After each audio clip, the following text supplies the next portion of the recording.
ভালো পরিস্থিতি নেই দক্ষিণ চব্বিশ পরগনার আমতলায় বিক্ষোভ। আগের দিন আমরা দেখালাম পুলিশের গাড়ি কি করে ভাঙচুর করা হলো মুর্শিদাবাদে, নদিয়াতে, আর আজ আমতলায়, দক্ষিণ চব্বিশ পরগনার আমতলাতে পুলিশের গাড়ি ভাঙচুর চালানো হয়। রিপাবলিক বাংলায় হার হিম করা সেই ছবি ভালো করে দেখুন।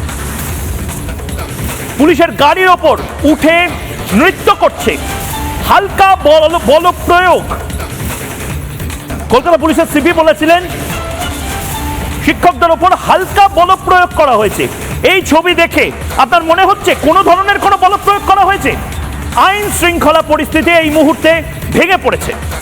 আমতলার এই মুহূর্তের যে ছবি আপনাদের স্ক্রিনে চলছে, এটা বিকেলের ছবি, যখন পুলিশের গাড়ি ভাঙচুর করা হয়। শুধু ভাঙচুর করা না, আপনি যদি ভালো করে দেখেন ভাঙচুর করার আগে কি করে পুলিশের গাড়িটা পেছনে সরতে থাকে, অর্থাৎ যারা এই মুহূর্তে ওখানে দাঁড়িয়ে রয়েছে ভালো করে দেখুন, গাড়িটা পেছনে সরছে, গাড়িটা পেছনে সরছে এবং পেছনে সরার পরে এই গাড়ি, ভেতরে পুলিশ বসে আছে, সেই গাড়িতে ইট ছুটতে শুরু করে যারা আন্দোলনকারী, ওয়াকফ নিয়ে যারা আন্দোলন করছে। আমি অবাক হয়ে যাচ্ছি, কি পাগলামো চলছে?